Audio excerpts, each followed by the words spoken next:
Eh bien, rebonjour, on se retrouve avec une nouvelle personne, du coup c'est Monsieur Maison qui s'occupe de tous les 24 heures, qui les a créés. Du coup on va vous laisser vous présenter. Ah, tu veux que je me présente Ouais, carrément? bah ouais quand même. Donc, Thierry Maison, je suis prof d'ingénierie mécanique, lycée Campus Saint-Joseph et créateur des 24 heures de Saint-Jour. Mhm. On va rentrer dans le concret. Qu'est-ce que vous avez vu évoluer depuis 2003 à 2022 aujourd'hui, donc c'est les 20 ans pour rappeler, des 24 heures 5 jours, et qu'est-ce que vous avez vu vraiment évoluer au fil des années? Bah, ce qui a évolué, c'est la technologie, je dirais je dirais les énergies. Donc Mhm. l'arrivée de l'hydrogène, ça c'était un gros boom, mais il y a quand même un moment, c'est arrivé en 2011 si je me rappelle bien. Donc ça a fait un petit peu exploser les 24 heures à l'époque, c'est là où sont arrivées des écoles étrangères, etc. Mhm. Et puis tout l'aspect électronique embarqué, tu vois, Ouais, les Arduino, la les télémétrie. phares, au départ les phares des voitures, on ne pouvait pas les Ouais, coder comme on fait maintenant. Et ouais. puis aussi les LED ont évolué, les Mhm. rubans LED sont arrivés. Tout ça, ça fait que les voitures esthétiquement c'est mieux qu'avant. Télémétrie. Ça consomme moins d'énergie. La télémétrie, les batteries Ouais. aussi ont évolué. À l'époque, les batteries au lithium en 2002, ça n'existait pas. Enfin, Mhm. c'était les prémices, quoi, peut-être en compétition. Mais Maintenant, c'est des voitures qui tiennent plus de 2 heures. les voitures à l'époque, en 2003, ça tenait allez, un quart d'heure. Hmm. Tous les quarts d'heure, il fallait changer de batterie. Puis il y avait d'autres problèmes aussi. Je parle d'électronique, d'énergie, mais aussi mécaniquement. Mhm. Au départ, on avait des roues dentées en plastique.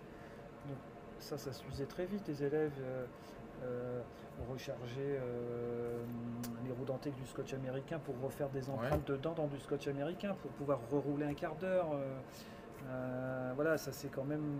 Le matériel a évolué. Après, à l'époque, les études aussi ont changé. Enfin, les formations ont changé. Maintenant, on fait Toi, moins t'es en, d'usinage, voilà. etc. Mais toi, tu es en STI 2D. À l'époque, on faisait que de l'usinage et on fabriquait vraiment les voitures de A à Z, mais on travaillait pas en démarche de projet comme maintenant. Mhm. Avant, on faisait en série. Tu sais, il y a des élèves, ils fabriquaient la même pièce X fois, tu vois. Mhm.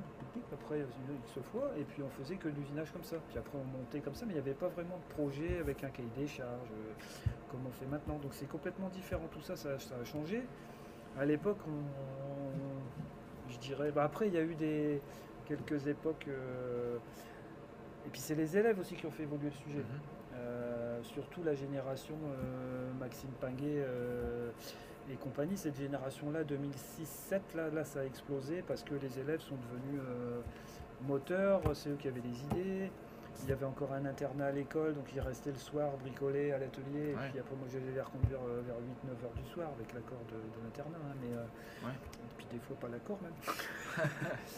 Mais donc c'était des choses, voilà, ça a évolué comme ça, beaucoup par les élèves, la technologie, et puis, mais en 2003, parce que c'est vraiment 2003 la première édition réelle, la première voiture on l'a fabriquée en 2002. Mhm.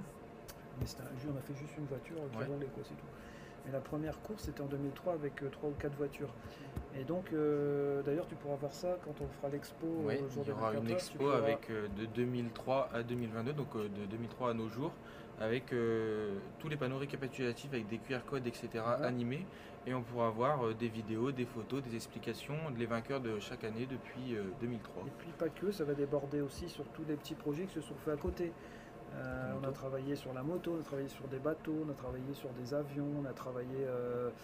On est allé aux 24 heures du Mans avec exposer nos voitures. Il y a eu le collège Trophy, donc le défi avec les collèges. Il y a eu la IGO CM2 Les étrangers. qu'on va essayer de. Il y a eu des équipes étrangères. Il y a eu voilà. Et puis voilà, ça évolue comme ça. Après, jamais en 2003 on aurait pensé qu'un jour on mettrait de l'hydrogène dans les voitures. En parlant de tout ce qui est les étrangers, etc. Cette année, il y a une équipe africaine qui devait venir, elle n'a pas pu. Alors, on était en contact, ouais, avec une école africaine, si je me rappelle bien, du Bénin. Hein, en fait, on a ici un intervenant au niveau du master marketing voilà, qui est du Bénin. Et quand il a vu notre projet, et comme il retourne tous les ans là-bas, bah, il a des connaissances dans une école technique là-bas et qu'il a présenté notre projet. Ils étaient très intéressés. Sauf que je pense que pour venir participer à un projet comme ça ici, il faut plusieurs années de préparation. Ouais. Parce que voilà, c'est compliqué. Même les équipes étrangères qui sont venues précédemment, ils ne sont pas venus comme ça directement d'un Ouais. coup. Ils sont venus voir une année, après Ils l'ont conçu, ils ont ils l'ont conçu la peaufiné, voiture, et ainsi machin, de ils sont suite. venus 3 ans après. Mhm. Donc là, ça va prendre sûrement reprendre un peu de temps. Après, c'est aussi le Covid qui a un peu Ouais, qui a freiné tout ça, bouleversé hein. les choses, ouais. Donc voilà, après ces écoles, ça dépend aussi des compétences. Les voitures, il faut usiner, il faut avoir toutes les compétences dans les domaines de l'électronique, de l'usinage, l'impression 3D, la CAO, SolidWorks, etc. Donc il faut vraiment. C'est voilà, donc ils viendront, j'espère qu'ils viendront. Et puis, et puis mais cette année, par contre, il y a des représentants d'une école allemande qui viennent Mhm. pour voir aussi. Oui.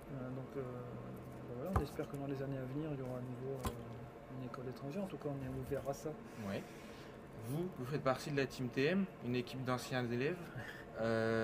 Vous en avez gagné des courses. Expliquez-nous un petit peu ce parcours, quand ça a été créé, etc. Eh ben, ça a été créé avec Maxime Pinguet en 2000, ça remonte 2007-2008 là, le Team TM, 2010 peut-être. Et en fait, c'est né avec à l'époque de l'internat, je reviens là-dessus, mais en fait les élèves internes, forcément, ils ont du temps à tuer. Bah ouais. Et donc, rester à l'atelier, bricoler entre deux, ils avaient accès aux machines, etc. Et donc, c'est né un petit peu de là, on s'est liés, voilà, on passait beaucoup de temps ensemble, les élèves étaient vraiment très demandeurs, et c'était encore à l'époque des élèves, je vais dire la génération mobilette, booster, tu vois, Ouais, qui ouais. bricolaient, qui démontaient tous les yeux fermés, et qui étaient passionnés par la mécanique, en fait. Et donc, c'est né comme ça. Et puis, pendant un long moment, c'est eux qui venaient aussi installer la moquette, tracer le circuit, etc. Ouais. Après, tous ces jeunes-là ont fait leurs études, sont montés dans les études, et puis ont trouvé du travail. Donc, forcément, maintenant, c'est un petit peu difficile de se libérer pour faire ça. Mais ils reviennent quand même tous les ans pour faire la course et refaire l'équipe d'il y a 15 ans, quoi. Donc, Maxime, c'est le plus vieux, il a 35 ans, quoi. Cette année, c'est un gros changement dans le parc, tout ce qui est le parc des voitures. Il va y avoir énormément de voitures extérieures, de concessionnaires du Boulonnais qui vont venir. Énormément de communication faite pour ces 20 ans des 24 heures.